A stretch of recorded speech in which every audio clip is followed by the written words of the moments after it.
It was not always thus. Many years ago, I had different ideas about life insurance when I was younger and foolish. And about 7 years ago, a friend of mine took me out for lunch and introduced me to a life insurance agent who is here in the audience today. And he asked me a few questions, and I gave him a few answers. And he called me up a few days later. He said, "Why don't we get together for lunch again?" So I thought that was pretty good. I could use a free lunch at that particular time of my life. So he took me out for lunch, and we had lunch, and then he took out his folder, and he had prepared a proposal for me. And he said, "Based on everything that you've told me, I think that what you need is $1 million worth of life insurance." My heart almost stopped. Look, I said, if it's the lunch that's the problem, I'll pay for the lunch. I said, look, I got $100,000 worth of life insurance. If something happens to me, the house is paid off. My wife and my children have the house free and clear. Well, he explained to me that that's not a sufficient answer, that they're going to have to go to school and they're going to have to eat and things like that. I said, yeah. I said, look, I'm not going to gamble against myself. I'm not going to, pay money to bet against myself surviving. So he explained that away. And I gave him every objection that you could imagine. I don't care how many objections you've heard. I gave them all to him. And he answered them all, just sort of like a boxer, just went boom, boom, boom. Well, finally, I was still determined I wasn't going to buy it. I said, okay, you've answered every question, but tell me, give me one reason why I should buy $1 million life insurance policy. And this is what he did. He folded up his stuff, he put it aside, folded his arms, and he leaned across the table and he said, "Brian," he said, "you're simply too important a person to have anything less than $1 million in life insurance." Well, I looked at him and he looked at me, and the thing was, he meant it. I asked him last night, as a matter of fact, and he assured me, yes, he did mean it. And I couldn't argue with him. What was I going to say? No, I'm really quite insignificant and unimportant. And no, so I said, can you make monthly payments? And he said, yes. So I took the insurance. Now, that's not the important thing. The important thing is that after I'd bought the policy, and I never regretted it for a second, no buyer's remorse, something happened to me. And I pass this on to you because I think that you should all sell $1 million policies. Because when I walked away with that policy, I felt like $1 million person. You know that your outer life reflects your inner life. We all know that. My self-image changed. Instead of being a struggling business person with family responsibilities and too many bills and not enough money, I was $1 million person. When I signed a loan application, and I signed quite a few, I put down there, insurance, $1 million. I started to think about that. If something happened to me, my family could live in style for life. I didn't think that I was worth more dead than alive, but I felt like $1 million person. And you know something? Over the years, the inner became the outer. And now I'm a $1 million person on the outside as well as on the inside. And I'm sure that being sold that $1 million policy had something to do with it. So don't sell it for yourself, sell it for the person. Because there's nothing better than to have $1 million policy and to walk around knowing you're $1 million person. Now, 3 years later, Gordon came back to me and sold me another $1 million worth of insurance. This time, permanent life. It's getting harder. But I want to tell you how much I believe in this industry. Last night, I just paid the deposit check for $2 million more of life insurance. I think it's great. I believe in life insurance. Anyway, did you ever stop and ask yourself, why is it that some people are more successful than others? Why is it some people make more money, live longer, have better relationships, while the great mass of men, as Thoreau said, live lives of quiet desperation? When I was 15, I set out on a lifelong journey to find the answer to that question. Why are some people more successful than others? You see, when I was growing up, my family never seemed to have enough money. My parents grew up during the Depression, and I heard the same things over and over again throughout my childhood. We can't afford it. We can't afford it. We can't afford it. I don't know if you heard that when you were growing up. It seemed to be the national anthem. I was not a great student. I passed out of high school when I was 18. I say passed out because rather than graduated, because that's what happened. I passed out in the half of the class that made the top half possible. The person in front of me there's a lot of people out here in the same half. The person in front of me on the stage and the person in back of me received diplomas, and I got a leaving certificate. When you open it up, it says goodbye in more than 80 countries on 6 continents. And that's what they meant. Goodbye. Don't ever come back. Anyway, since then, I've traveled and worked. I've sailed on all the great oceans. I've been around the world 2 or 3 times. I became fluent in French, German, and Spanish, as well as learning to get along in several other languages. When you need to eat, you learn. Anyway, I started off as poor as I could be, searching for the secrets of success. And over the years, I've read and studied for over 30,000 hours in business, economics, psychology, philosophy, religion, metaphysics, and history to find the secrets of success. And I'm happy to say that I eventually found the answers I was looking for. Today, I live in $1 million house on a golf course in Southern California, and I have business interests in 9 countries. Today, I know and I've proven that success in any field, including this field, is as predictable as the sun rising in the east and setting in the west. And my purpose in speaking with you today is to share with you some of the most important things I've ever learned. However, as Aristotle once said, you can't teach a person something that they don't already know. You're already high achievers and great successes in your careers. You're already the cream of your profession. So many of you already know what we're going to talk about, and the rest of you will recognize these principles as soon as you hear them. About 5 years ago, I met a wise and wealthy man who had spent his entire life studying success, and he'd reached a clear conclusion concerning the reason for success in life and especially in business. He's dead now, but I'll never forget what he told me, because I immediately recognized that he put the finger on my reason for success and yours, as we'll talk about in a minute. He said the key to success was to set a goal and then to stay with it until you achieve success in at least one important thing. He said that your subconscious mind will then accept that success experience and store it as a pattern, like a template. And then from then on, your subconscious will drive you and direct you and guide you to repeat the pattern of success in other things that you attempt. Another way of saying it is that nothing succeeds like success. Psychologists have demonstrated that achievement brings you a natural high. Once you've experienced your first great success, then not only are you unconsciously programmed to repeat it, but nothing else will ever give you the same wonderful sense of satisfaction. And all high achievers know that. Anyway, I learned the truth of this idea many years ago when I first started traveling. I spent 8 years traveling around the world. And in many ways, a trip or a journey is a metaphor for life. My first big trip was that, and much, much more. It had such an enormous impact on me that I've never really gotten over it. My whole life has been different as a result of what I call the Sahara crossing. Let me tell you about it. When I was 18, 3 friends and I decided we'd go off and see the world. We were well out of high school, and we were laboring in sawmills on the West Coast. This is in 1963, and a lot of our friends were heading for Europe to travel around with backpacks.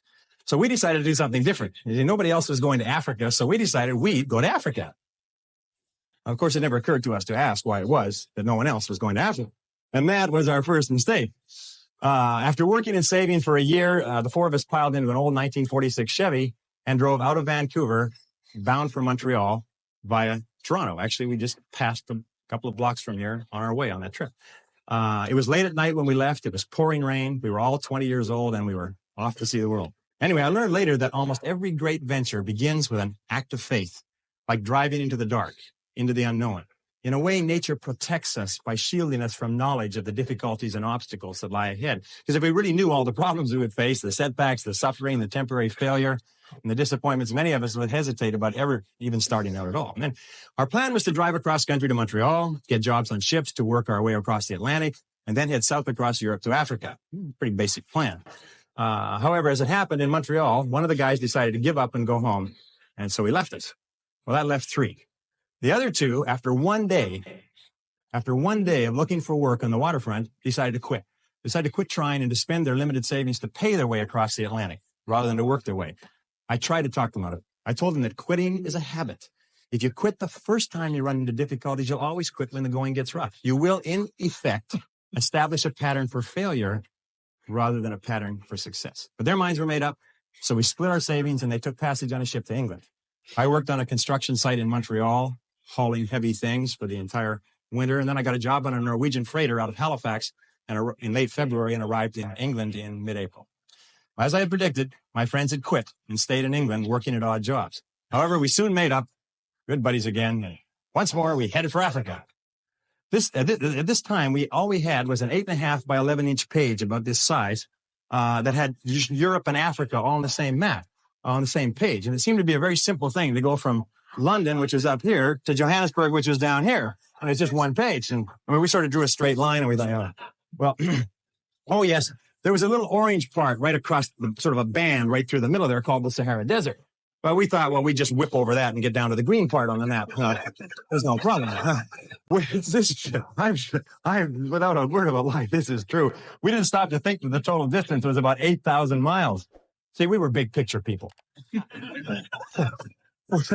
We didn't let ourselves get bogged down with details. We were young and we hadn't learned that it's the details that get you every single time. So we took a train down to London. There we bought bicycles. See, we never heard of anyone riding from London to Johannesburg on bicycles, so we decided that we would do it first and become famous. That was another mistake as soon as you. We soon learned that when you ride bicycles across France, in the springtime, you find that the hills are all uphills, and the wind is always in your face. So likewise, I found that when you embark on any new venture, you often find the same thing. Everything seems to go wrong, usually at the worst possible time and in the worst possible and most expensive way, like starting a new business or a new career. Anyway, after 2 weeks of grinding along on bicycles uphill the whole way, which seems like a geographical impossibility, but it's true, we said, the heck with this. We loaded the bikes on a train and we rode across France and Spain to Gibraltar. There we sold the bicycles and bought a Land Rover with our last dollar. We had definitely learned why no one had ever crossed Africa on bicycles. It was darn near impossible to cross France on bicycles. Europe on bicycles. Anyway, so now we had a little problem. We were out of money. We'd exhausted our meager finances buying the Land Rover, and we didn't have enough money for fuel and equipment. So we all sat down. We consider ourselves great writers at that time. We all sat down and wrote letters to everybody that we knew, pleading for money, telling them how desperate our situation was. Sitting here looking across the Straits of Gibraltar to Africa.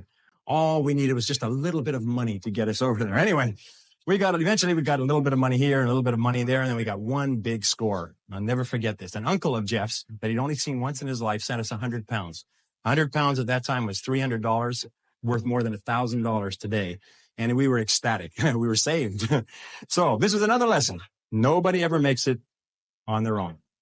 One of the great lessons of life. We all need help from others to get over the rough spots on the journey of life. Well, with the additional money, we loaded up with food and supplies. We took the ferry over to Tangiers and Morocco, and then we headed out of Tangiers toward the Atlas Mountains and the Sahara, full of excitement, singing as we drove down the road. 20 miles out, the radiator blew up. The Land Rover had never been driven on the open road. It had spent its whole working life tooling around the narrow streets of Gibraltar, and once on the open road, it began to fall apart. The radiator was just the beginning. Over the next 10 days, the steering rods bent and threw the front wheels out of alignment, so the tires blew one by one. We had trouble with the carburetor and the ignition system. We were so poorly equipped, if you can believe it, we didn't even have a jack or a lug wrench. When we got a flat tire, we got lots of flat tires, we had to sit by the side of the road patiently, sometimes for hours, until somebody came along with the proper tools to help us change the tire. But we pressed on anyway. As we drove deeper into Morocco and over the Atlas Mountains and onto the Sahara Escarpment, we entered into a world that had changed very little in 1,000 years. There were long, long stretches of barren country roads and an occasional oasis surrounded by primitive farms, which was irrigated from wells and underground rivers. And that began an experience that I still remember quite clearly, and I think you'll be able to relate to this. By this time, I was speaking French fairly well. We could converse with the natives in the occasional small towns that we passed through. And in one town, early in our slow, halting trek across Morocco, someone asked us where we were headed. And we told them we were going across the Sahara and into Africa. And he said, "Oh, no." He said, "You can't do that." He said, "You'll die in the desert." Well, I whipped up my dictionary quickly because I didn't understand the expression. Vous allez mourir dans le bus. Vous allez mourir dans le bus. Okay? Vous allez, you will die in the desert. We then began to hear this on a regular basis everywhere we went. We'd stop in a small town and people would bring their friends up to us and introduce us as the young men who were going off to die in the desert. Well, they seemed quite cheerful about it, but after a while, we found it kind of irritating. I mean, and by the way, these were not your average Arabs. These were Bedouin and Tuareg. These were desert people, members of tribes that lived in the Sahara for 1,000 years. I mean, they were in a position to know what they were talking about. And I learned a valuable lesson from this. I learned then, and for the rest of your life, whenever you try to do something out of the ordinary, people will line up to tell you that you can't do it, why you can't do it, that you'll lose your time, you'll lose your money, that you will, in effect, die in the desert.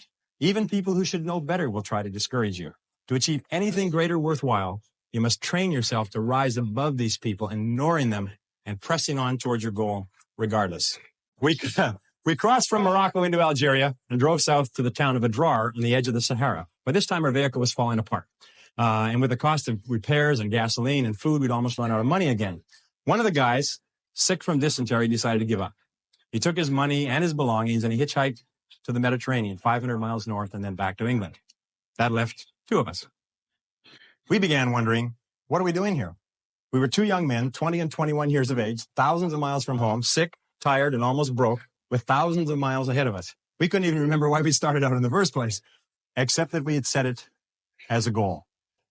And we were too dumb to change it. Anyway, but one of the things that kept us going was a book of poetry by Robert W. Service. Robert W. Service had driven an ambulance in World War I, and he'd written poetry to cheer up the soldiers in the trenches on the Western Front. And there was one poem that we read over and over. It always gave us a boost in the determination to go forward. It was called Carry On. And it started like this. It said, "It's easy to fight when everything's right, when you're mad with the thrill and the glory. It's easy to cheer when victory is near, and wallow in fields that are gory. It's a different song when everything's wrong, when you're feeling infernally mortal, when it's 10 against 1 and hope there is none. Buck up, little soldier, and chortle.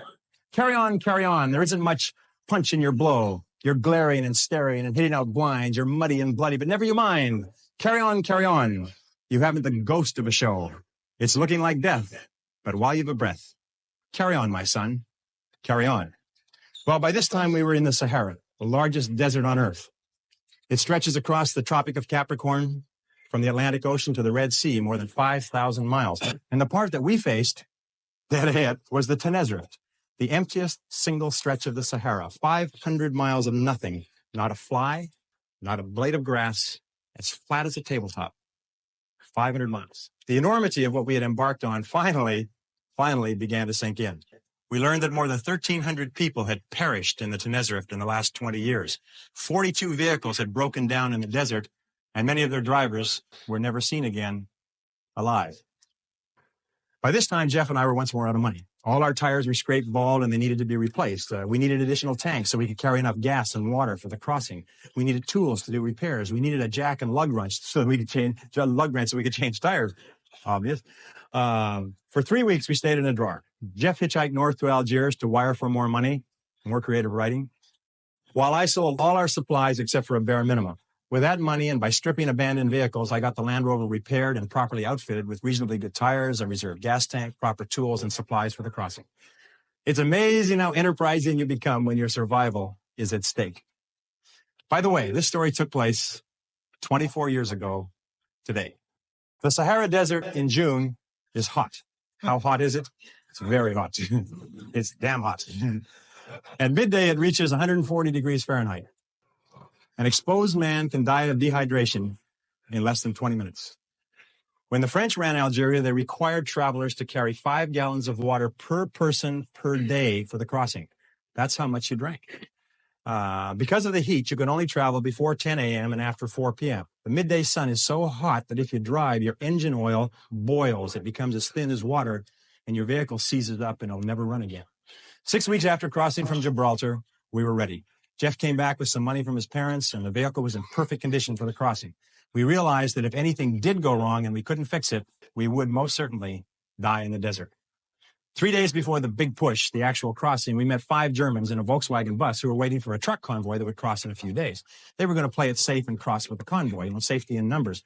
We told them we were going convoy or no convoy, and they decided to cross with us. The Algerian government stamps your passport out of Algeria 500 miles north of the border. From there on, you're on your own, and they couldn't care less what happens to you. As far as they're concerned, you don't exist anymore. So we set out, and I remember this clearly, we set out at sunset on a Thursday following La Piste, which is a French word for track, a very accurate word, track, that led straight south across the desert. We drove through the night. As we drove through the night, about 50 miles out, our troubles began. The Germans' vehicle sunk in and started to get bogged down in the fine sand that had blown over the track. And it also began to break down mechanically. It started getting sand in the carburetor and everything, and it began to delay us hour by hour. We had to get across the 500 miles in 2 days or we'd be out of water.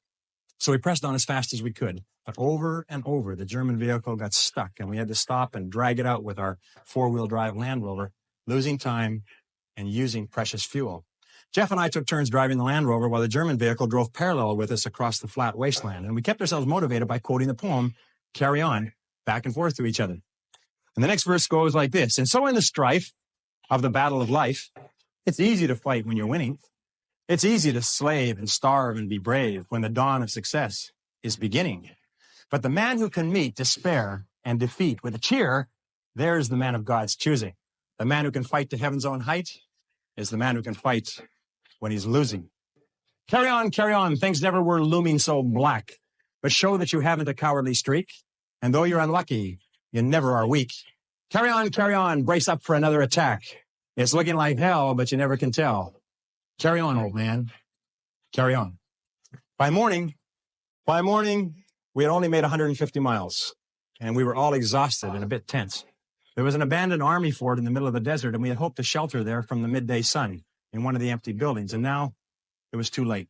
The sun had begun its implacable climb up the eastern sky. Still, we hurried on. So fortunately, you couldn't get lost crossing the Sahara in the daytime. The track across the desert is marked by black 55-gallon oil drums located every 5 kilometers, which is exactly the curve of the Earth's surface.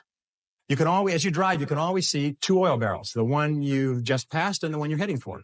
So all you have to do to cross the biggest desert on Earth is to take it 1 oil barrel at a time. Of course, traveling at night, if you wander from the piste, if you wander from the track, you can get lost in the desert and drive until you run out of gas. And many people have died that way. As we would approach each oil barrel, it's really neat. As we approach each oil barrel, we come to this oil barrel, we just come parallel with it. The next oil barrel would just pop up on the horizon. And as we would pass this oil barrel, the one behind us would fall off the horizon as though it had been shot in a shooting gallery. Really neat. So in the years since then, I found that you can achieve almost any goal you set for yourself. If you simply take it 1 oil barrel, 1 step at a time. Yes, if you go as far as you can see, you will then see far enough to go further. Now the sun really became the enemy. It sat on the horizon like a big, evil yellow cat, and then it began to rise inexorably, getting hotter and hotter as we raced south. The temperature grew hotter and hotter. Finally, at 9:30 a.m., it reached 110 degrees Fahrenheit, and the vehicles began coughing and stalling. We signaled between the 2 vehicles and agreed to stop and wait out the heat, right there in the middle of that 25,000 square mile parking lot. You never felt so small in your entire life.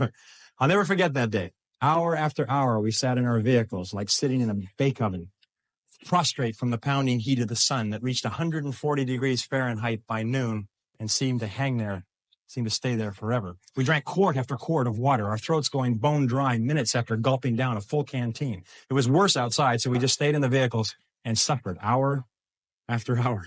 Finally, as the afternoon wore on, the temperature slowly began to fall. By 4 p.m., it was down to 105 degrees.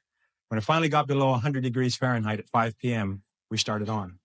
But now we were racing the clock. We only made about 200 miles in the last almost 24, and we still had 300 miles to go. There was a small oasis, an army post on the other side of the desert, and we knew we had to get there before the midday sun caught us again. We hadn't slept since Thursday morning. It was now Friday evening. We pushed on over the desert, but the Germans' vehicle kept breaking down. All night, exhausted, we worked to get the Volkswagen bus with the Germans across to the other side. We were both desperate and scared. We knew that we could not last another day. Our water was almost gone.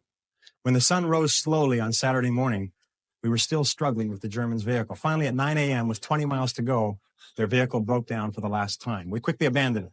We loaded the 5 Germans in the back of the Land Rover and headed for the fort and the oasis.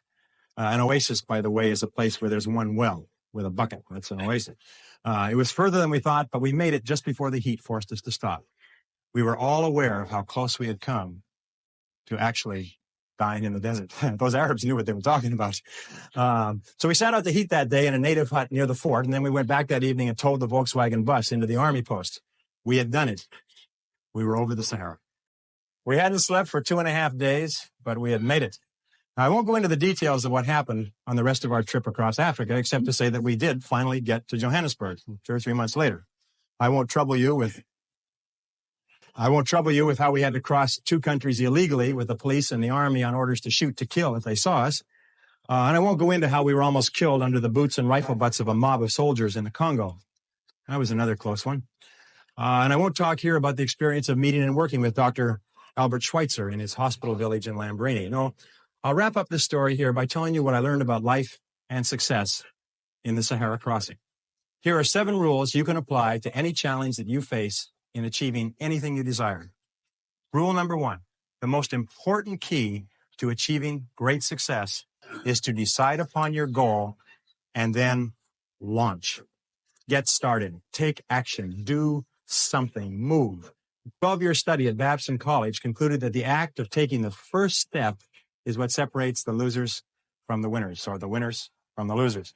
We set out at the age of 20 with $300 each to cross 3 continents and travel 17,000 miles from Vancouver on the West Coast to Johannesburg in Southern Africa. And we made it in just under 12 months. But the most important step was the first one. All the rest followed from that. Number 2, once you've launched towards your goal, never consider the possibility of failure. The Germans have a saying, it's immer vorne, nie zurück. Immer vorne, nie zurück. And it means always forward, never backward. Always forward, never backward. Never consider the possibility of failure. Every person here is here because they refused to quit when the going got rough. Your ability to persist in the face of setbacks and disappointments is vital to all great achievement, and it's always a decision that you make. It's not the external environment, it's always the internal environment. Number 3, the biggest goal in the world can be accomplished if you just take it one oil barrel at a time. Thomas Carlyle once wrote that our great business is not to see what lies dimly at a distance, but to do what lies clearly at hand. The only time you will ever have is now. If you live every day, every hour, the best you can, the rest will take care of itself. As the Bible says, sufficient unto the day are the cares thereof. Number 4, watch out for the naysayers. The negative people around you are always telling you that you'll die in the desert. Get around positive people. Get around winners like people in this room. Fly with the eagles and refuse to listen to objections and reasons why you can't succeed. Someone once said that if every possible objection must first be overcome, nothing will ever get done. And truer words were never spoken. Number 5, welcome obstacles and difficulties as valuable and inevitable steps on the ladder of success. Remember, the difficulties come not to obstruct, but to instruct. Difficulties come not to obstruct, but to instruct. Our trip to Africa was one problem after another. We ran out of money over and over. We strained every muscle of our bodies trying to ride bicycles across France and Spain. Our Land Rover broke down again and again. We suffered from dysentery and heat stroke and exhaustion. But when it was time, we were ready for the Sahara crossing. In retrospect, we saw clearly that without the lessons that we had learned from our mistakes, we would have surely died in the desert. And when you look back on any achievement, you will find it was preceded by many difficulties and many lessons. They are the price that you pay for your success, and no success is possible without them. Number 6, be clear about your goal, but be flexible about the process of achieving it. Be willing to change, to try something new. Keep your mind open and fluid and flexible. Be willing to accept feedback from your environment and correct your course. This is a key quality of peak performers. They're not rigid, they're flexible. Remember, it's not what you have, but what you do with what you have that separates winners from losers. It's not what happens to you, but how you respond to what happens to you that counts. In the final analysis, your response to the adversity of life is the real measure of who you are and what you're made of. The Greek philosopher Epictetus once said that circumstances do not make the man or woman, they merely reveal him to himself. When you find out who you really are when you face adversity. And remember, number 7, the last rule is nobody does it alone. At every step on our journey across Africa, people helped us with advice and with food and with assistance and with money, but especially with warmth and with kindness and with generosity. When life is over, it will be the people that we lived and laughed and loved with that we remember more than anything else. So don't be afraid to ask for help from others. It's a mark of strength and courage and character. And don't be reluctant to give of yourself to others generously. It's the mark of caring and compassion and personal greatness. The reason the Sahara story was so relevant for me was that because after the Sahara, I never felt that there was anything I couldn't do. I felt programmed for success for life, although it took me many years to understand it. And the reason why this story may be of interest to you is because I believe that everyone has a Sahara to cross, perhaps more than one. Many of you are crossing your own Saharas right now.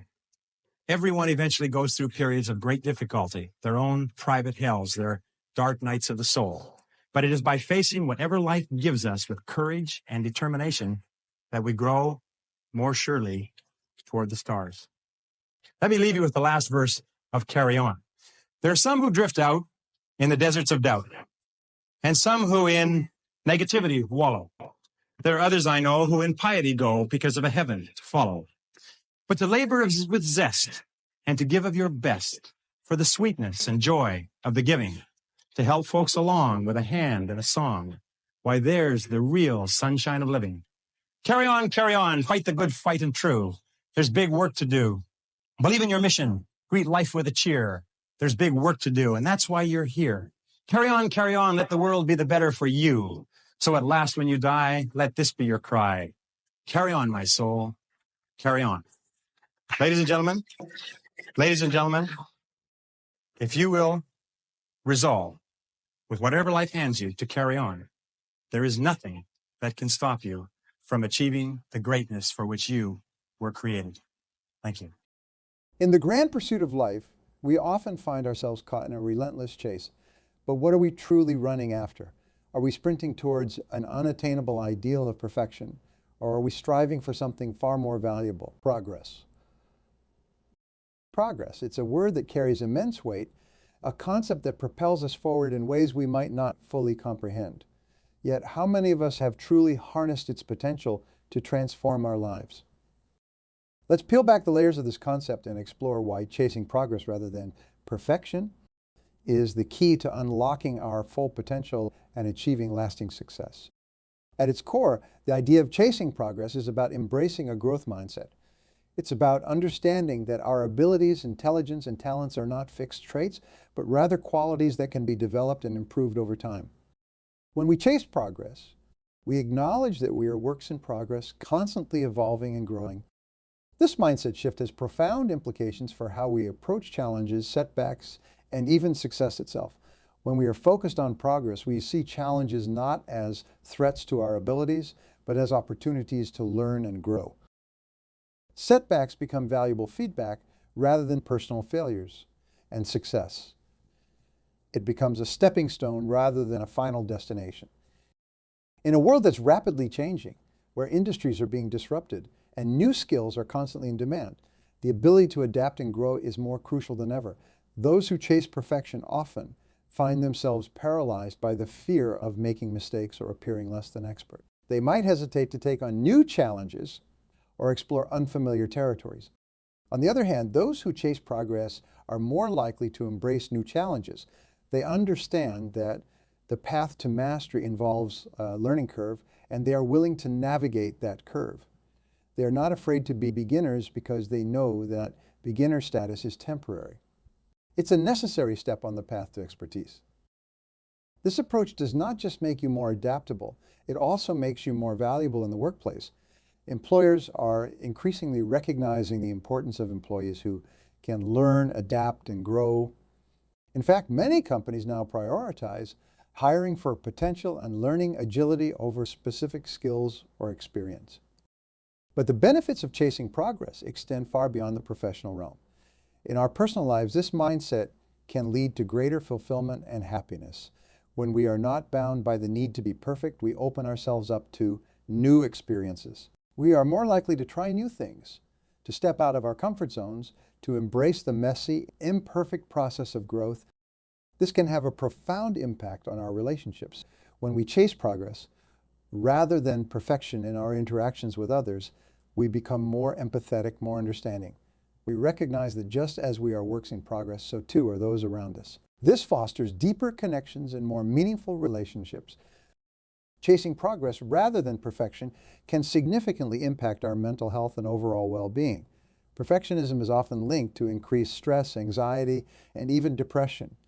The constant pressure to meet impossibly high standards can be exhausting and demoralizing. It can lead to procrastination as we put off tasks until we feel we can do them perfectly, or to burnout as we push ourselves relentlessly towards an unattainable ideal. In contrast, focusing on progress allows us to celebrate small wins along the way. It enables us to recognize and appreciate our efforts, even when the results aren't perfect. This does not mean lowering our standards or accepting mediocrity. Rather, it means setting high but achievable goals, and then working consistently towards them, acknowledging each step forward. This approach is particularly powerful when it comes to developing new habits or making significant life changes. Too often, we set ourselves up for failure by expecting immediate, perfect results. We decide to get in shape, and if we don't see dramatic changes after a week of exercise, we give up. We try to adopt a new productivity system. And when we don't stick to it perfectly from day one, we abandon it. But real, lasting change does not happen overnight. It's the result of consistent, imperfect action over time. When we chase progress, we understand this. We are able to stick with our efforts, even when they are not yielding immediate, perfect results. We learn to trust the process, to have faith in the compound effect of small, consistent actions. In education and skill development, the progress-oriented approach is invaluable. Traditional education systems often emphasize perfect test scores and flawless performances. But in reality, learning is a messy and non-linear process. When we chase progress in our learning, we become more comfortable with making mistakes. We understand that errors are not failures, but opportunities to deepen our understanding. This approach also encourages a love of learning for its own sake, rather than for the sake of achieving perfect grades or impressing others. When we are focused on our own progress, we are more likely to pursue knowledge out of genuine curiosity and interest. This intrinsic motivation is far more powerful and sustainable than the external motivation of chasing perfect results. In the realm of creativity and innovation, chasing progress rather than perfection is absolutely crucial. Creative work, by its very nature, involves risk-taking experimentation and often failure. If we are bound by the need for perfection, we stifle our creativity. We become afraid to take risks, to try new approaches, to push boundaries. But when we chase progress, we give ourselves permission to create imperfect first drafts, to experiment with wild ideas, to make mistakes and learn from them. We understand that creativity is a process and that our skills and ideas evolve over time. This mindset fosters innovation and breakthrough thinking. In the world of entrepreneurship and business, the principle of chasing progress has often encapsulated the idea of failing forward. Successful entrepreneurs understand that failure is not the opposite of success, but a necessary step on the path to success. They launch products that aren't perfect, gather feedback, and improve iteratively. They are willing to pivot when necessary, to learn from setbacks, and to keep moving forward. This approach is particularly relevant in today's fast-paced business environment. Markets change quickly, consumer preferences evolve, and new technologies emerge. Companies that chase perfection, that spend years developing a product in secret before launching it, often find that the market has moved on by the time they are ready. Those that chase progress, that launch minimum viable products, gather user feedback, and improve continuously, are more likely to succeed. In our personal development and self-improvement efforts, chasing progress rather than perfection can lead to more sustainable, meaningful change. Too often we set ourselves up for failure with all or nothing thinking. We decide to completely overhaul our lives overnight to become perfect versions of ourselves in one fell swoop. But lasting personal change does not work that way. It's about making small, consistent improvements over time. It's about progressively aligning our actions with our values and goals. When we chase progress in our personal development, we learn to celebrate small wins. We become more patient with ourselves, understanding that meaningful change takes time. This approach also allows us to be more authentic in our self-improvement efforts. Instead of trying to conform to some external ideal of perfection, we focus on becoming better versions of ourselves. We work on developing our unique strengths and addressing our individual challenges, rather than trying to fit into a one-size-fits-all mold of perfection.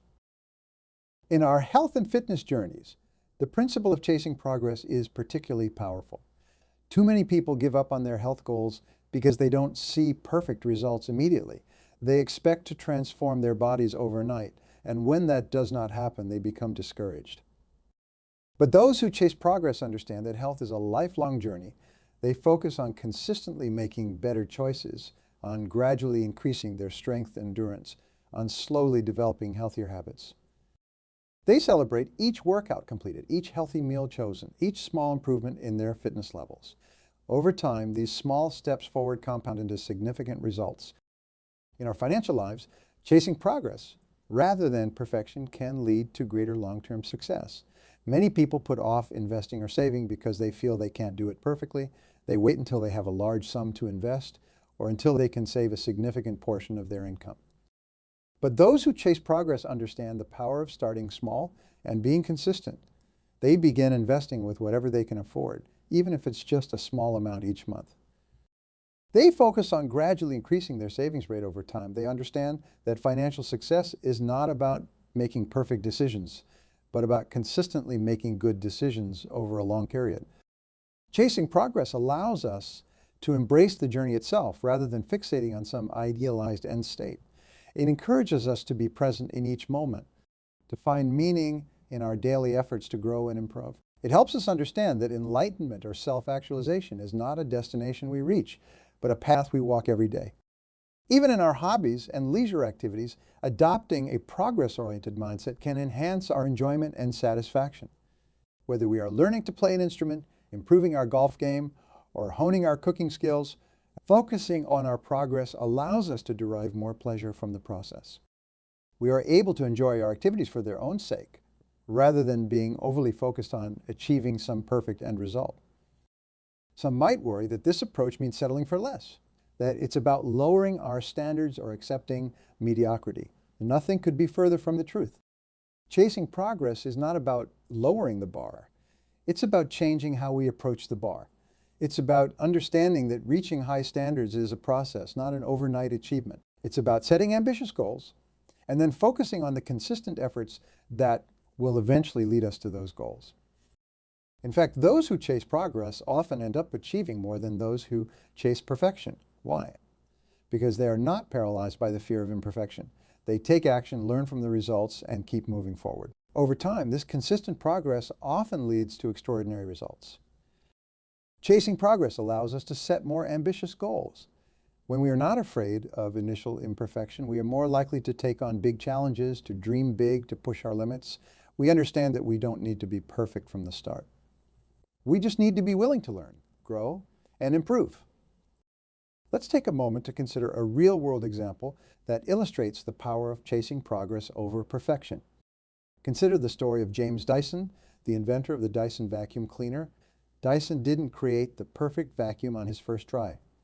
In fact, he created 5,126 failed prototypes before finally developing a successful version. Imagine if Dyson had been chasing perfection. He might have given up after the first few failures, discouraged by his inability to create the perfect vacuum right away. But Dyson was chasing progress. He saw each failed prototype not as a defeat, but as a step forward. Each failure taught him something new, brought him closer to his goal. Dyson's story is a powerful reminder that innovation and success are rarely about getting it right the first time. They are about persistence, about learning from failures, about making incremental improvements. They are about chasing progress. This principle applies not just to invention, innovation, but to all areas of life. Whether we are developing a new skill, building a business, improving a relationship, or working on personal growth, the key is to focus on making consistent progress, not on achieving instant perfection. When we chase progress, we develop resilience. We learn to bounce back from setbacks, to persist in the face of challenges. We develop a growth mindset that serves us well in all areas of life. We become more adaptable, more innovative, more capable of navigating the complexities of our rapidly changing world. Chasing progress allows us to enjoy the journey, not just the destination. When we're overly focused on achieving some perfect end state, we miss out on the richness of the process. We fail to appreciate the learning, growth, and small victories that occur along the way. We learn to find joy in our daily efforts. We develop a sense of accomplishment, not just from achieving our ultimate goals, but from the small steps we take each day towards those goals. This leads to a more fulfilling, satisfying life experience. It's also worth noting that chasing progress, rather than perfection, can lead to greater innovation and creativity. When we are not bound by the need to get everything right the first time, we are more willing to experiment, to try new approaches, to think outside the box. This mindset is crucial in today's rapidly evolving world, where the ability to innovate and adapt is more valuable than ever. Furthermore, chasing progress fosters a mindset of continuous improvement. Instead of resting on our laurels once we have achieved a certain level of success, we are always looking for ways to get better, to learn more, to push our boundaries. This leads to ongoing growth and development throughout our lives. This approach also allows us to be more present and engage in our daily lives. Instead of always looking ahead to some idealized future state, we learn to appreciate where we are right now, even as we work towards where we want to be. We find satisfaction in our efforts, in our small daily victories, in the process of becoming. Chasing progress also helps us develop patience and perseverance. We understand that meaningful change and significant achievements take time. We learn to trust the process, to have faith in the compound effect of consistent effort over time. This patience and perseverance serve us well in all areas of life, from our careers to our relationships to our personal development. When we chase progress rather than perfection, we become more compassionate, both towards ourselves and others. We understand that everyone is on their own journey of growth and development. We become more forgiving of mistakes. our own and those of others. We learn to appreciate effort and improvement, not just flawless results. This compassion and understanding can greatly enhance our relationships. When we are not expecting perfection from others, we are able to appreciate them for who they are, while also encouraging their growth and development. We become better leaders, better team members, better friends and partners. In our professional lives, chasing progress rather than perfection can lead to greater innovation and problem-solving ability. When we are not afraid of initial failure or imperfection, we are more willing to tackle complex problems, to propose novel solutions, to think creatively. We understand that the first solution might not be perfect, but it's a starting point from which we can iterate and improve. This mindset is particularly valuable in today's rapidly changing business environment. Companies that chase perfection often find themselves left behind, while those that focus on progress, on rapid iteration, on continuous improvement, are better able to adapt to changing market conditions and emerging technologies. Chasing progress allows us to set more meaningful, authentic goals. Instead of trying to conform to some external standard of perfection, we focus on becoming the best versions of ourselves. We work on developing our unique strengths, on aligning our actions with our values, on growing in the ways that are most meaningful to us personally. This approach leads to more sustainable, fulfilling personal growth. Instead of trying to overhaul our entire lives overnight, we focus on making small, consistent improvements. We understand that lasting change is about progressively aligning our habits and behaviors with our goals and values. Chasing progress rather than perfection can lead to more sustainable, enjoyable results. Instead of following extreme diets or punishing exercise regimens in pursuit of some perfect body ideal, we focus on gradually developing healthier habits. We celebrate each workout completed, each nutritious meal chosen, each small improvement in our fitness levels. This approach not only leads to better long-term results, but it also fosters a healthier relationship with our bodies and with the process of taking care of our health. We learn to enjoy movement for its own sake, to appreciate our bodies for what they can do, rather than just how they look. In our creative endeavors, chasing progress frees us from the paralysis of perfectionism. We give ourselves permission to create bad first drafts, to experiment with new techniques, to make mistakes, and learn from them. We understand that creativity is a muscle that grows stronger with use, and that even our failures contribute to our growth as artists. This mindset fosters greater creative output and more innovative thinking. It allows us to take risks, to push boundaries, to develop our unique creative voice. Over time, this consistent practice and willingness to embrace imperfection often leads to remarkable creative achievements. In our financial lives, chasing progress encourages us to start where we are with what we have. Instead of waiting until we have a large sum to invest or can save a significant portion of our income, we begin with small steps. We focus on gradually increasing our savings rate, on consistently making wise financial decisions, on steadily improving our financial knowledge and habits. This approach recognizes that financial success is not about making perfect decisions, but about consistently making good decisions over a long period. It's about progress, not perfection. In our spiritual or philosophical journeys, chasing progress allows us to embrace the journey itself rather than fixating on some idealized end state. We understand that wisdom and enlightenment are not destinations we reach, but paths we walk every day. We find meaning and satisfaction in our daily efforts to grow, to understand, to become more aware and compassionate. Even in our hobbies and leisure activities, adopting a progress-oriented mindset can enhance our enjoyment and satisfaction. Whether we are learning to play an instrument, improving our photography skills, or working on our golf game, focusing on our progress allows us to derive more pleasure from the process. We are able to enjoy our activities for their own sake, rather than being overly focused on achieving some perfect end result. It's important to note that chasing progress does not mean we never strive for excellence or high standards. On the contrary, it often allows us to achieve higher standards in the long run. The difference is in how we approach those standards. Instead of expecting immediate perfection, we focus on consistent improvement, we set ambitious goals, and then concentrate on the daily actions that will eventually lead us to those goals. This approach allows us to maintain motivation and momentum even when faced with challenges or setbacks. We understand that each small step forward brings us closer to our ultimate objectives. By focusing on progress, we cultivated a mindset of continuous improvement. This mindset extends beyond specific goals or projects. It becomes a way of life. We are always looking for ways to learn, grow, and enhance our skills and knowledge. This ongoing commitment to progress keeps us engaged and excited about life, fostering a sense of purpose and fulfillment. Chasing progress helps us develop a more balanced perspective on success and failure. We come to see that these are not binary states, but points on a continuum of growth.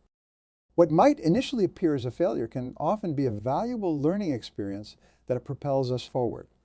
Conversely, we learn not to rest on our laurels after achieving success, but to keep pushing ourselves to new heights. This balanced perspective can be particularly valuable in our professional lives. In today's rapidly evolving job market, the ability to continuously learn and adapt is more crucial than ever. By chasing progress, we position ourselves as lifelong learners, always ready to take on new challenges and acquire new skills. This adaptability makes us more resilient in the face of change and more valuable in the workplace. In our personal relationships, the principle of chasing progress can lead to deeper, more fulfilling connections. When we apply this mindset to our interactions with others, we become more patient, understanding, and supportive. We recognize that, like us, others are on their own journey of growth and development. This perspective fosters empathy and compassion, strengthening our bonds with family, friends, and partners. Furthermore, by focusing on progress in our relationships, we are more likely to address issues constructively. Instead of expecting perfect harmony at all times, we work on gradually improving our communication, understanding, and mutual support. We celebrate small improvements in our relationships, recognizing that these incremental changes can lead to significant long-term growth. In the realm of personal health and wellness, chasing progress rather than perfection can lead to more sustainable, enjoyable results. This approach encourages us to focus on the process of becoming healthier rather than fixating on a specific end goal. We learn to appreciate the journey of improving our physical and mental well-being, finding satisfaction in each small step forward. This mindset shift can be particularly powerful when it comes to developing healthier habits. Instead of trying to overhaul our entire lifestyle overnight, we focus on making small, consistent improvements. Maybe we start by adding an extra serving of vegetables to our diet each day, or by meditating for 5 minutes every morning. Over time, these small changes compound, leading to significant improvements in our overall health and well-being. In our financial lives, chasing progress encourages a more strategic, long-term approach. Rather than seeking quick fixes or get-rich-quick schemes, we focus on consistently making wise financial decisions. We understand that building wealth and financial security is a gradual process, requiring patience and perseverance. This progress-oriented approach to finances can help us develop better money habits. We learn to celebrate small financial wins, like saving a little extra each month or making a smart investment decision. These positive reinforcements encourage us to stay committed to our financial goals, even when progress seems slow. When it comes to personal development and self-improvement, chasing progress allows us to set more realistic, achievable goals.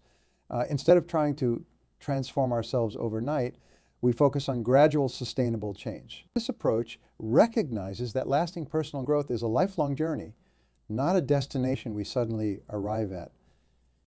By focusing on progress in our personal development, we become more self-aware and reflective. We learn to regularly assess our growth, celebrating our achievements while also identifying areas for further improvement. This ongoing self-reflection helps us stay aligned with our values and aspirations, ensuring that our personal growth is meaningful and authentic. In our creative pursuits, whether professional or personal, chasing progress frees us from the paralysis of perfectionism. We give ourselves permission to create imperfect first drafts, to experiment with new ideas, to make mistakes and learn from them. This mindset fosters greater creativity and innovation as we are more willing to take risks and push boundaries. By focusing on progress in our creative work, we develop greater resilience in the face of criticism or setbacks. We understand that each piece of feedback, each failure, is an opportunity to improve our craft. This resilience allows us to persevere in our creative endeavors, even when faced with challenges or doubts. In the realm of education and skill development, Chasing Progress encourages a love of learning for its own sake. Instead of focusing solely on grades or certifications, we come to appreciate the process of acquiring knowledge and developing new abilities. This intrinsic motivation makes learning more enjoyable and sustainable, leading to deeper understanding and retention. This approach to learning helps us develop better study habits and learning strategies. We become more attuned to our own learning process, identifying what works best for us and continually refining our approach. This self-awareness makes us more efficient and effective learners, capable of mastering new skills and knowledge throughout our lives. When it comes to achieving our dreams and aspirations, Chasing Progress provides a roadmap for turning big visions into reality. We learn to break down our lofty goals into smaller, manageable steps. Each of these steps becomes a milestone on our journey, providing motivation and a sense of accomplishment along the way. This approach also helps us stay resilient in the face of obstacles. When we encounter setbacks or challenges, we don't see them as insurmountable barriers, but as opportunities to learn and adjust our approach. We understand that the path to our goals may not be linear, but that each experience, positive or negative, contributes to our overall progress. Chasing Progress allows for a more open, exploratory approach. We recognize that understanding ourselves and our place in the world is an ongoing process, not a destination we suddenly arrive at. This mindset encourages curiosity and wonder, keeping us engaged in our spiritual or philosophical explorations throughout our lives. By focusing on progress in our spiritual or philosophical growth, we become more tolerant and open-minded. We understand that our beliefs and perspectives may evolve over time as we gain new experiences and insights. This openness allows for richer, more meaningful spiritual or philosophical experiences. The principle of chasing progress rather than perfection is a powerful tool for personal and professional growth. It's an approach that recognizes the value of consistent effort, continuous learning, and resilience in the face of challenges. By focusing on progress, we free ourselves from the paralysis of perfectionism and open ourselves up to a world of possibilities. This mindset shift allows us to set ambitious goals while also appreciating the journey towards those goals. It encourages us to celebrate small wins, learn from setbacks, and maintain motivation even when faced with obstacles. By chasing progress, we develop greater resilience, adaptability, and creativity, qualities that are invaluable in all areas of life. This approach fosters a more balanced, fulfilling life experience. It encourages us to find joy in our daily efforts, to appreciate our growth over time, and to maintain a sense of curiosity and wonder about the world around us. It helps us build stronger relationships, achieve greater success in our careers, and lead healthier, more satisfying lives. Let's embrace the power of progress. Let's set ambitious goals, but focus on the small, consistent actions that will lead us to those goals. Let's celebrate our victories, learn from our setbacks, and keep moving forward. Let's remember that true success is not about achieving perfection, but about continuous growth and improvement. In a world that often demands instant results and flawless performance, choosing to chase progress is a radical act. It's a declaration that we value growth over perfection, that we are committed to lifelong learning and development. It's an acknowledgement that the journey is just as important as the destination. In your personal life, your career, your relationships, and your pursuits, chase progress, not perfection. Be patient with yourself, celebrate your small wins, learn from your setbacks, and keep moving forward. Remember, it's not about being perfect. It's about being better today than you were yesterday and striving to be even better tomorrow. Your journey of progress starts now with your very next action. Embrace it and watch as you unlock your full potential and achieve things you never thought possible. The path of progress may not always be easy, but it is infinitely rewarding. So take that first step and then the next and the next. Your future self will thank you for the progress you make today. Imagine waking up 7 days from now, looking in the mirror and seeing a completely transformed person staring back at you. Not physically, but mentally, emotionally, and spiritually. A person with newfound confidence, clarity, and an unwavering determination to achieve greatness. This is not a far-fetched dream. It's a reality that's within your grasp, and I'm here to show you how to seize it. Most people underestimate the power of a single week. They think meaningful change takes months, years, or even decades, But I'm telling you right now, that's simply not true. With the right mindset, strategies, and actions, you can radically alter the trajectory of your life in just 7 days. I know what you might be thinking. That sounds too good to be true. Or maybe I've tried to change before and it never sticks. I hear you. I've been there. We have all been there. But today, right here, right now, we are going to break through those limiting beliefs and unlock your true potential. Have you ever watched a rocket launch? In those first few seconds after liftoff, the rocket uses more fuel and energy than it does for the entire rest of its journey through space. Why? Because it needs to break free from the Earth's gravitational pull. And once it does, it's smooth sailing. Your life is no different. These next 7 days are your liftoff. They're your chance to break free from the gravitational pull of your old habits, your self-doubt, and your comfort zone. And once you do, you will be amazed at how effortlessly you soar. So how do we do this? How do we change your life in just 1 week? It all starts with 5 key principles: clarity, commitment, action, consistency, and reflection. Let's break these down one by one. First, clarity. You can't hit a target you can't see. So many people wander through life without a clear vision of what they want. They're like a ship without a destination, drifting aimlessly on the vast ocean of life. But not you, not anymore. Your first task in this transformational week is to get crystal clear on what you want. I want you to take out a piece of paper right now. Yes, right now, don't wait. Action takers are money makers, and we are taking action starting this very second. On this paper, I want you to write down your top 3 goals in each of these areas: career, finances, health, relationships, and personal growth. Be specific. Don't just write make more money. Write increase my income by 25% within the next 6 months. Don't write get in shape. Write lose 15 pounds and run a 5K by July 1st. This exercise alone will put you ahead of 95% of the population. Most people never take the time to clarify what they truly want. They live reactively, responding to whatever life throws at them. But not you. You are taking control. You are designing your destiny. Second principle, commitment. A goal without commitment is just a wish. And wishes don't change lives. Commitments do. On a scale of 1 to 10, how committed am I to achieving this? If your answer is anything less than a 9 or a 10, cross it off. Yes, you heard me right. Cross it off. Lukewarm commitments lead to lukewarm results. And lukewarm results never changed anyone's life. We are not here for lukewarm. We are here for transformation. We are here to set your soul on fire with passion and purpose. For the goals that remain, I want you to write a commitment statement. Something like, I commit to achieving this goal no matter what. I will let nothing stand in my way. I will outwork, outlearn, and outperform anyone and everyone to make this a reality. Read these commitment statements out loud.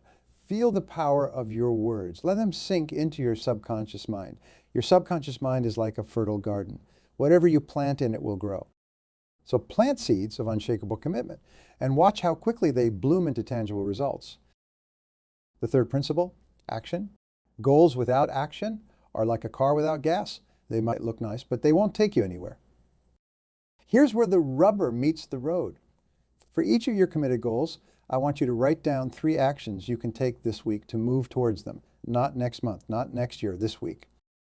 If your goal is to start a business, your actions might be: 1, research and decide on business structure. 2, register your business name. And 3, set up a business bank account. If your goal is to improve your health, your actions might be: 1, clear out all junk food from your house. 2, create a meal plan for the week. And 3, sign up for a gym membership or home workout program. The key here is to make these actions specific, measurable, and achievable within the week. We are not looking for giant leaps. We are looking for consistent steps in the right direction. Remember, it's not the intensity of your actions that matter most. It's the consistency. Which brings us to our 4th principle, consistency. Consistency is the bridge between goals and accomplishment. It's what separates the dreamers from the achievers. Anyone can take action once, but it's those who take action consistently, day after day, who create lasting change. So how do we ensure consistency? We create systems. Systems are the secret weapon of high achievers. They take willpower out of the equation and make success almost automatic. Each of your action items, I want you to create a simple system to ensure it gets done. If your action is to exercise daily, Your system might be to lay out your workout clothes the night before and set your alarm 30 minutes earlier. If your action is to read for personal growth, your system might be to place a book on your pillow each morning. So you have to pick it up before bed. These systems might seem small, but they're powerful. They create triggers in your environment that prompt you to take action without having to rely on motivation or willpower. Your fifth and final principle, reflection. This is where the magic happens. This is where you turn your actions into learning and your learning into growth. Every evening this week, I want you to spend 10 minutes reflecting on your day. Ask yourself these questions. 1, what actions did I take today towards my goals? 2, what did I learn from these actions? 3, what went well? 4, what can I improve? 5, what will I do differently tomorrow? This daily reflection serves 2 crucial purposes. First, it reinforces your commitment and keeps your goals at the forefront of your mind. Second, it allows you to course correct in real time. You are not waiting until the end of the month or year to evaluate your progress. You are doing it daily, making small adjustments that compound over time. What if you hear some of you saying, but what if I miss a day? What if I slip up? And to that I say, welcome to being human. Perfection is not the goal. Progress is. If you miss a day, don't beat yourself up. Don't throw in the towel. Simply acknowledge it, learn from it, and get back on track the next day. Remember, it's not about being perfect, it's about being persistent.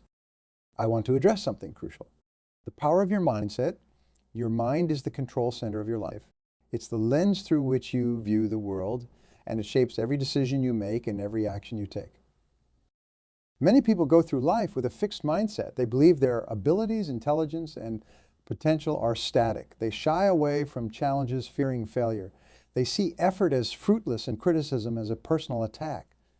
This mindset is a cage, trapping you in mediocrity.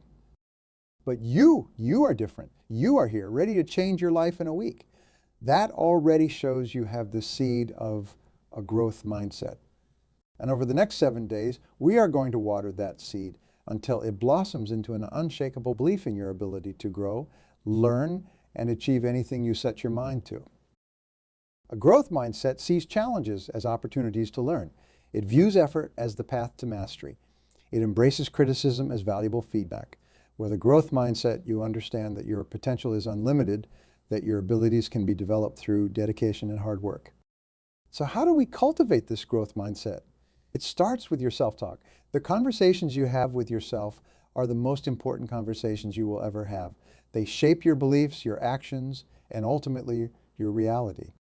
I want you to become acutely aware of your self-talk this week. When you face a challenge, notice how you respond internally. If you catch yourself thinking, I can't do this, or this is too hard, I want you to pause. Take a deep breath and reframe that thought. Instead of, I can't do this yet, but I'm learning. Instead of, this is too hard, say, this is challenging, and that means I'm growing. This simple shift in language can have a profound impact on your mindset and your actions. It turns obstacles into opportunities. It transforms fear into fuel for growth. Fear is one of the biggest obstacles to change. Fear of failure, fear of success, fear of the unknown. But here's the truth about fear.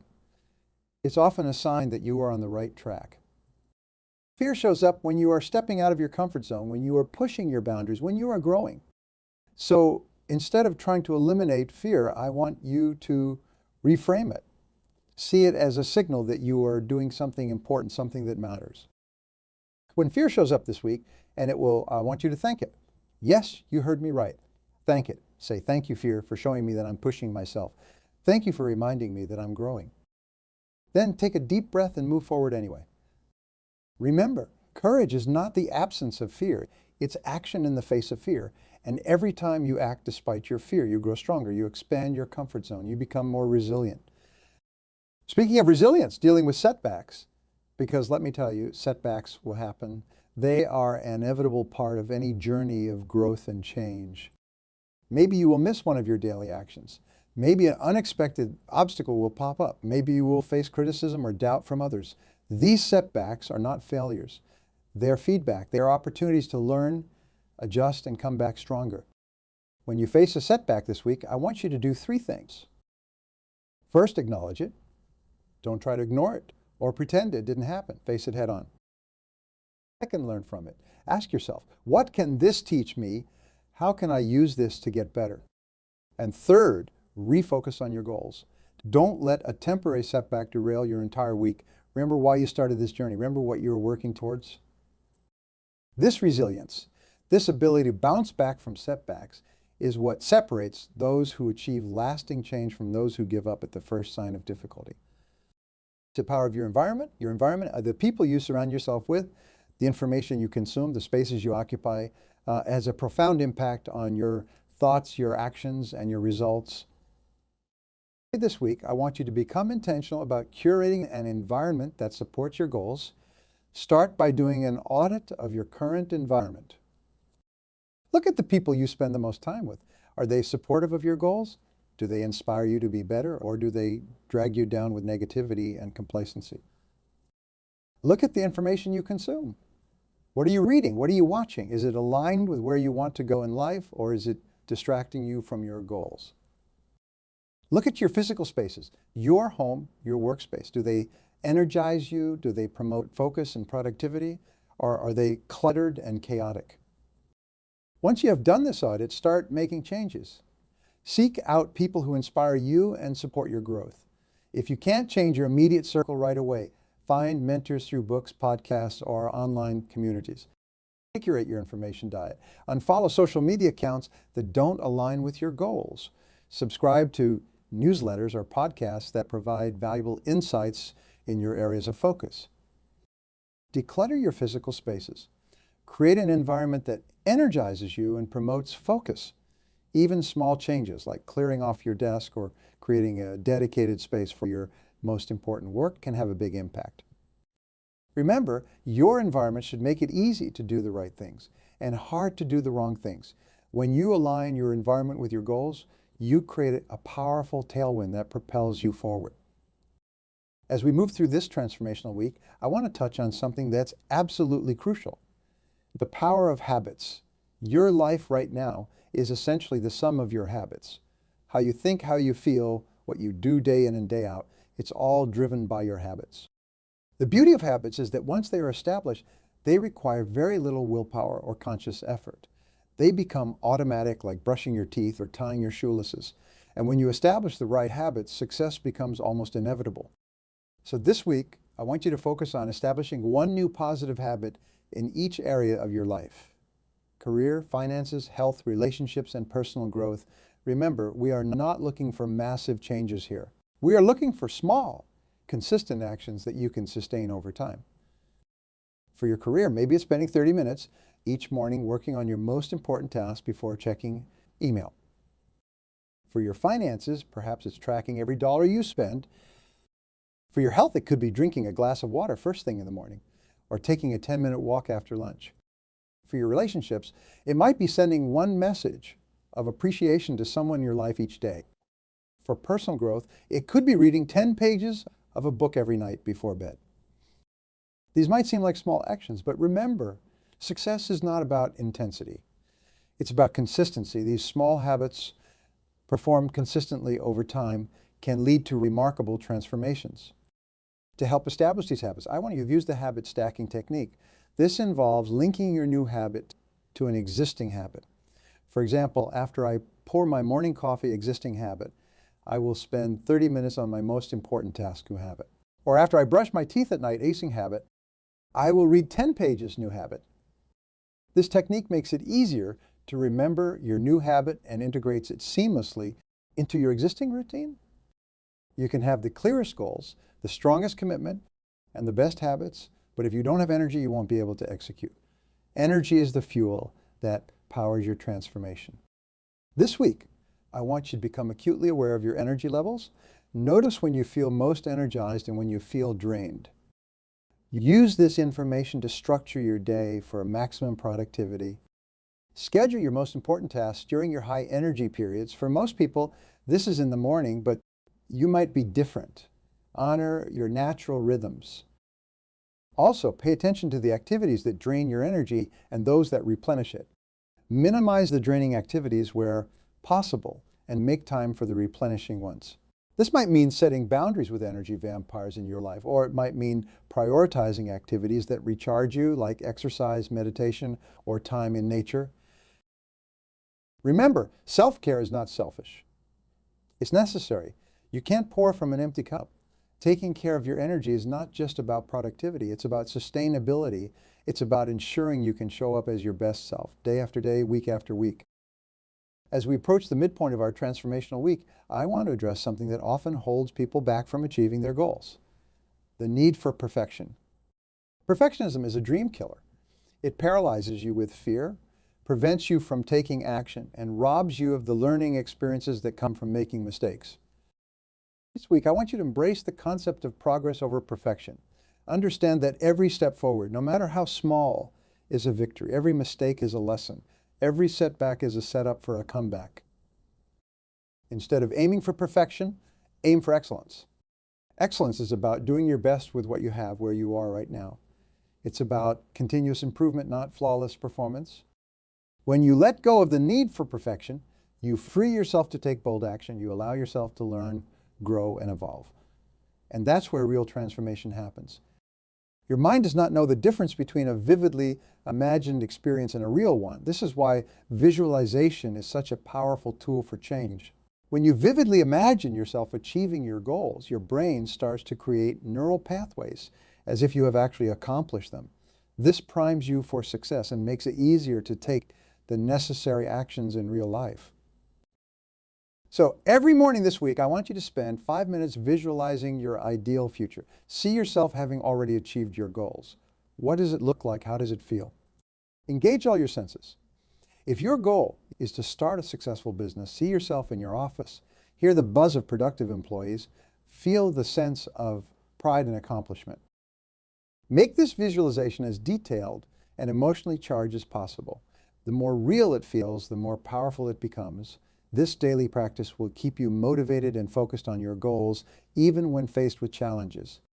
Your circle of influence. Jim Rohn famously said, you are the average of the 5 people you spend the most time with. This week, I want you to take a hard look at your social circle. Are the people around you lifting you up or holding you back? Seek out relationships with people who inspire you, who challenge you to be better. This does not mean you need to cut ties with everyone who does not fit this description. But it does mean being intentional about who you allow to influence your thoughts and actions. If you can't immediately change your physical social circle, leverage the power of virtual mentorship. Read biographies of successful people in your field. Listen to podcasts featuring interviews with high achievers. Surround yourself with the mindset and strategies of those who have already achieved what you're striving for. Remember, proximity is power. The closer you are to success, whether through real relationships or virtual ones, the more likely you are to achieve it yourself. Many people get stuck in analysis paralysis, constantly planning and preparing, but never actually doing. This week, I want you to embrace the concept of ready, fire, aim. This does not mean being reckless. It means understanding that action itself is a form of planning. You will learn more from taking imperfect action and adjusting course than you ever will from endless planning. So for each of your goals this week, identify one bold action you can take immediately, something that pushes you out of your comfort zone, something that commits you to your goal in a tangible way. If your goal is to start a business, maybe it's registering your business name or reaching out to a potential mentor. If it's to improve your health, maybe it's signing up for a challenging fitness class or throwing out all the junk food in your house. The key is to make these actions concrete and irreversible. Actions that burn the boats, so to speak, leaving you no choice but to move forward. These decisive actions create momentum and make your commitments real. Your standards are the levels of quality and performance you are willing to accept from yourself. They dictate your actions, your habits, and ultimately your results. This week, raise your standards in each area of your life. If you have been accepting mediocrity, it's time to demand excellence. If you have been settling for good enough, it's time to strive for something extraordinary. Write down your new higher standards for each area of your life. For your career, maybe it's committing to being the top performer in your department. For your health, perhaps it's treating your body like a high-performance machine, fueling it only with nutritious foods and regular exercise. In the pursuit of our goals, it's easy to focus on what we lack, on the gap between where we are and where we want to be. But this mindset can leave us feeling frustrated and demotivated. Gratitude flips the script. It focuses our attention on what we already have, on how far we have already come. The more grateful you are for what you have, the more likely you are to achieve even more. So this week, start and end each day with a gratitude practice. In the morning, before you do anything else, write down 3 things you are grateful for. They can be big things like your health or your family, or small things like a warm cup of coffee or a comfortable bed. At night, reflect on 3 good things that happened during the day. This trains your brain to look for the positive, to find opportunities and blessings even in challenging situations. This gratitude practice will not only make you happier and more resilient, but it will also open your eyes to the resources and opportunities already present in your life. It will fuel your journey of transformation. A crucial element of lasting change, identity shift. Many people focus solely on changing their actions, but true transformation occurs when you change your identity, your beliefs about who you are. Instead of just focusing on what you want to do this week, I want you to think about who you want to become. If your goal is to start a successful business, don't just think of yourself as someone who's trying to start a business. Start thinking of yourself as an entrepreneur, as a business owner. If your goal is to get in shape, don't just think of yourself as someone who's trying to lose weight. Start thinking of yourself as an athlete, as someone who prioritizes their health and fitness. This identity shift is powerful because it changes your decision-making framework. When faced with a choice, instead of asking, what should I do? You will start asking, what would an entrepreneur do? Or what would an athlete do? This makes it easier to take the right actions consistently.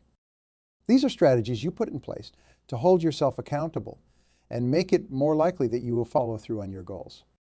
One effective commitment device is making a public declaration of your intentions. Share your goals for this week with friends, family, or even on social media. When we make our intentions public, we are more likely to follow through because we have put our reputation on the line. Another powerful commitment device is putting some skin in the game. This could mean making a financial investment in your goal. If your goal is to learn a new skill, pay for a course up front. If it's to get in shape, invest in some new workout gear or a gym membership. You could also set up a consequence for not following through. This could be donating money to a cause you don't support if you don't meet your weekly targets. The key is to make the consequence significant enough that you will be motivated to avoid it. Too often, we are so focused on the end goal that we forget to acknowledge our progress along the way. This can lead to burnout and demotivation. This week, celebrate every win, no matter how small. Did you take action towards your goal today? Celebrate it. Did you overcome a fear or challenge? Celebrate it. Did you learn something new? Celebrate it. These celebrations don't need to be elaborate. It could be as simple as doing a little victory dance, treating yourself to your favorite coffee, or simply taking a moment to acknowledge your progress and feel proud of yourself. By celebrating your wins, you are reinforcing positive behaviors and creating positive associations with the process of change. This makes it more likely that you will stick with your new habits and continue making progress long after this week is over. As we near the end of our transformational week, I want to talk about the power of reflection and iteration. Change is not a linear process. It's a cycle of action, reflection, and adjustment. Each evening this week, take time to reflect on your day.